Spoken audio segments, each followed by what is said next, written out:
Well, howdy, y'all. How are you doing? Yes. Excellent. Welcome to Rooted Resistance, the podcast that explores what grounds us in our faith journey and how to stand firm on our hardest days. I am so excited for you to meet our special guests. Now, our first guest really requires very little introduction. Jesus of Nazareth, welcome to Rooted Resistance. Come on up.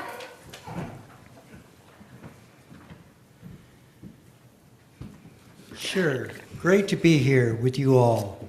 Thanks for having me. So, Jesus, I'd like to chat with you about your wilderness experience.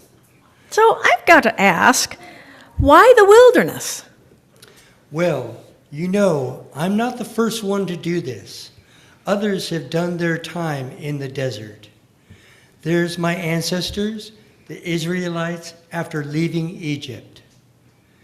Moses in the wilderness of Horeb with the burning bush, and of course Hagar, flees her oppressors and finds refuge in the desert. The fact is, the desert can be transformative and often prepares you for something. The difficulty of the wilderness reveals a lot about who you are and what you care about.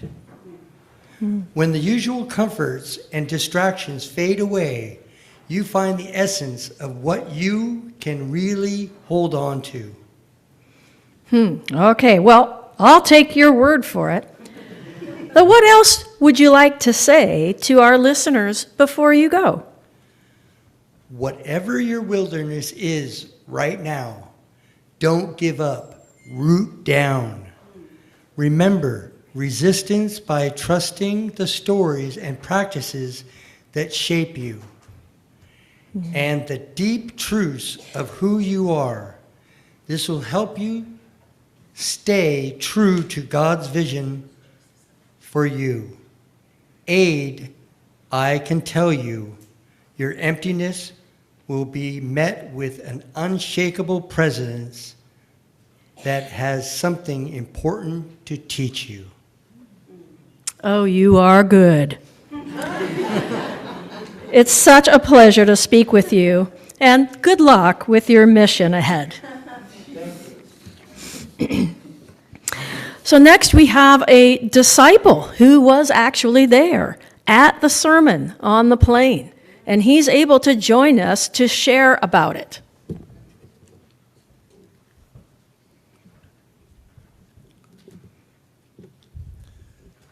I remember that afternoon quite well.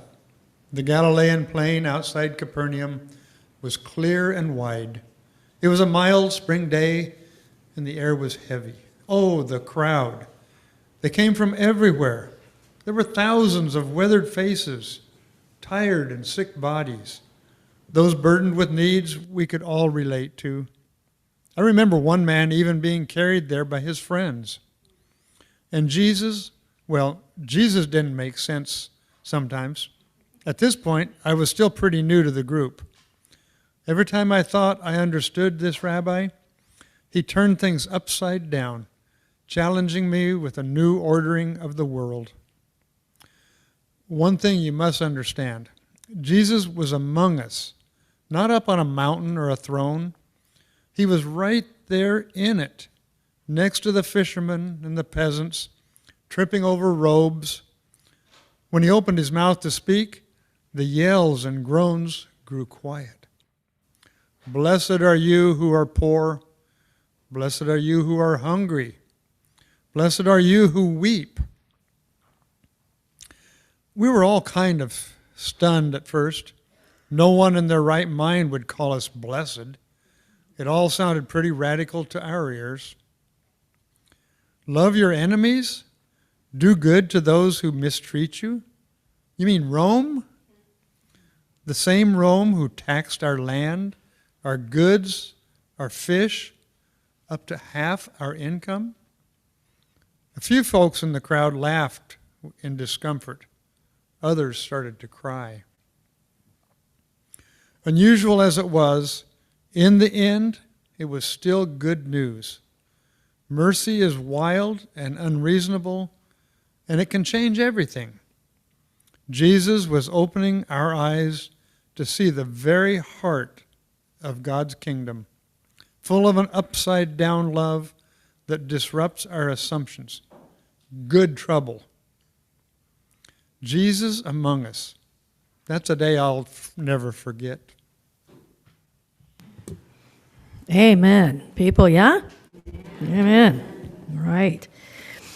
So now we have a Canaanite woman who will share her remarkable personal account with us. My hands are still shaking as I speak. My voice is hoarse. I can't believe what happened. It was a typical morning outside the temple, and I recognized the rabbi, the healer from Galilee. "Lord, help me," I cried out. That's all I knew to say, so I just kept saying it, but it only seemed to irritate him. When this didn't work, I got down on my knees in the dirt where they sat, resting. "Lord, help me." When Jesus did actually look at me, he spoke sharply. "I was only sent to help the lost sheep of Israel," he said. It was then that something inside me broke. Suddenly, I was not an outsider from the wrong place, the wrong gender, the wrong religion, but simply a mother. They could ignore me, but I would not let them ignore my daughter. My faith burned hotter than my shame, and I persisted with my plea. Then came the hardest moment. Dog? I've been called worse, but never by one who held such authority. But still, I saw something in his eyes, like a door ajar, and I couldn't accept that it was the final word. Reaching for my last thread of dignity, I said, "Yes, but even the dogs eat the crumbs from the master's table." It was a bold comeback. Something in his eyes softened. Jesus, the rabbi, looked at me for a long time. Then he named my great faith. Had I just changed his mind? All I know is there was enough mercy for me and my daughter that day. Sometimes all you need is a crumb. Wow. Wow. All right. So now we'll hear from someone who was there when Jesus called himself the Good Shepherd. Someone who knows what it's like to care for sheep and face danger. Let's listen to their story. I didn't want to stay and listen. I was only passing by the village, leading my flock to the next pasture. But this teacher's voice carried, clear as water over stone, and something about it made me pause. I heard Jesus say, "The one who enters by the gate is the shepherd of the sheep. The gatekeeper opens the gate for him, and the sheep hear his voice. He calls his own sheep by name and leads them out." I sure wish my sheep would listen to my voice, I thought, as I rubbed my tired muscles. At first, I was merely curious, but then his words seemed to be directed right at me. The hired hand is not the shepherd and does not own the sheep. When he sees the wolf coming, he abandons the sheep and runs away. Had this man been watching me? How did he know about that? The wolves do come, especially at night. What am I supposed to do? Just because I run, it doesn't mean I don't care. Doesn't mean I don't feel guilty. But these sheep aren't mine. Losing a few is just part of the job. I tend them for a few coins and a meal, but I can't risk my own life for this livestock. This teacher had my attention now. I left my flock tied near the olive grove and walked a few more steps toward him. His face looked weathered, like one who knows the fields. There was no judgment in his tone, yet he spoke a hard truth.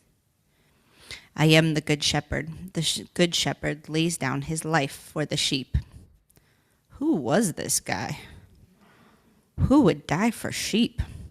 Not me. I don't think the owners of my flock would even do that. This teacher seemed to be choosing this, not because he had to, but because he wanted to. I heard the responsibility mixed with such tenderness. When everyone else wandered away, I lingered. His words stayed with me. What would it be like to follow someone who calls you by name? To be cared for by someone who doesn't run away when things get really scary? It sounded impossible, but I wanted to believe. Even that night, as I kept watch by the fire, my sheep grazing nearby, I found myself whispering, "If you truly are the Good Shepherd, remember your hired hand." Amen. Yeah, amen. So now we were able to catch up with the coin bearer about the incident at the temple everyone's talking about. So we can hear what was witnessed.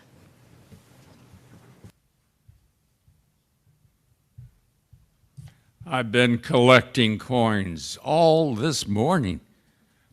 Well, I sure did hear what happened in the temple recently.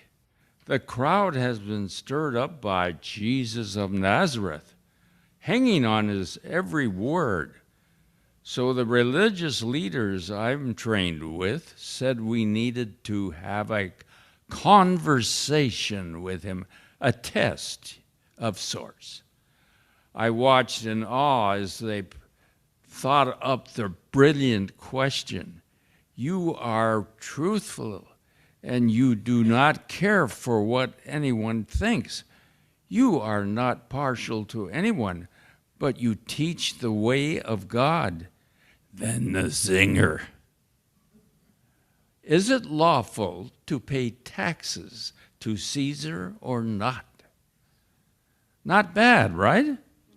They thought they had him, but it's not like it mattered. Jesus immediately saw it for what it was and went off script with one of his famous comebacks. Pay to Caesar what is Caesar's.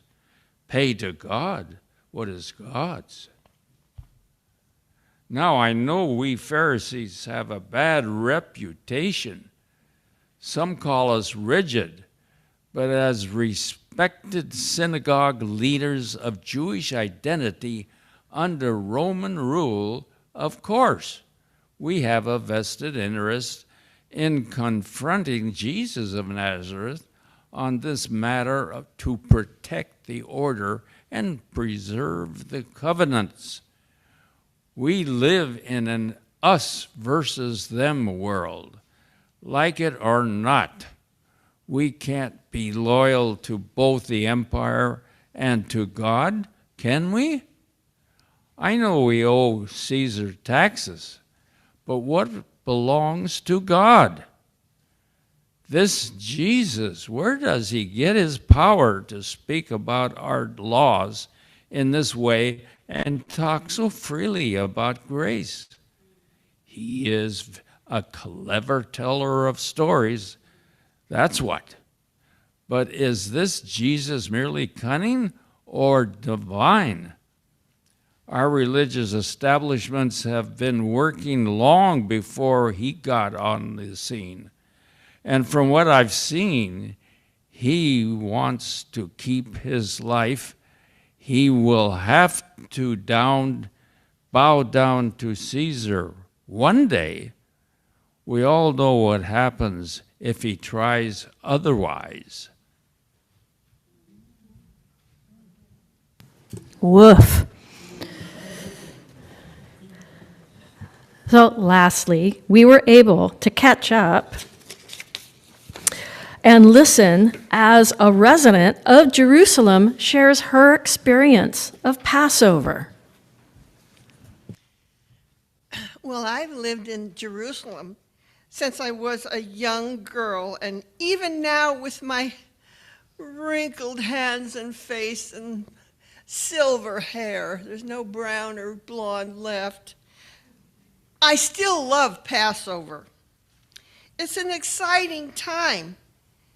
The streets are open, accommodating pilgrims who arrive from Galilee, Judea, and who knows where else. I suppose the part of the large crowds is what makes the Romans a little nervous. There had been so much racket, shouting, singing, and feet rushing all over the place. And I went out to see for myself.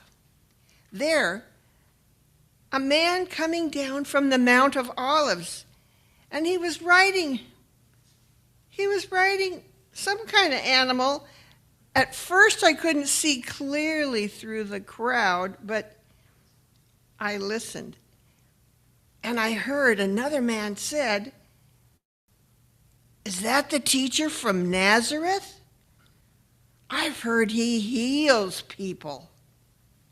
Oh, and a little girl yelled to her mother, "He's riding a donkey?" I couldn't keep from smiling. Everyone was curious. There was no war horse in this parade. As the man got closer, I saw for myself the little girl was right. He was riding a young donkey, a donkey I heard that had never been ridden before. Wow. Spontaneously, people started cutting down palm branches and taking off their cloaks and laying them on the ground as he passed by. And they were chanting, "Hosanna, Hosanna to the Son of David. Blessed is he who comes in God's name." And it seemed like the whole city was alive with praise. What kind of statement was Jesus making?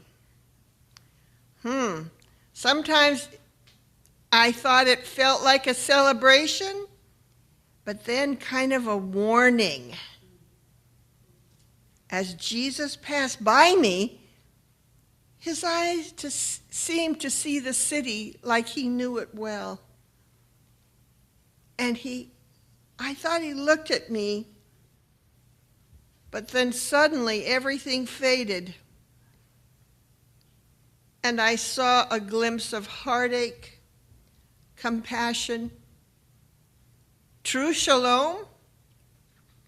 It was a look I had never seen before. Yet it also seemed dangerous. This was a disruption without weapons, a protest without protection. Why wasn't Jesus concerned about the authorities' reaction? I could already hear the Roman parade's familiar cadence in the distance. Later, when I got home and I was preparing dinner, my husband came home rather upset. He said that Jesus caused a huge scene in the temple, and he flipped over the tables, saying he was tired of the poor being taken advantage of and exploited. And the religious leaders were indignant. Well, this was indeed a Passover like no other, with two very different displays of power and peace. Sure, the empire is violent and dominating, but I've always tolerated it in exchange for some sense of security. If we follow Jesus of Nazareth, where will he take us? That's what I can't stop thinking about. Powerful words, indeed. Hey, I want to thank all of you for joining us at our podcast, Rooted Resistance, today. Thank you. Give them a hand.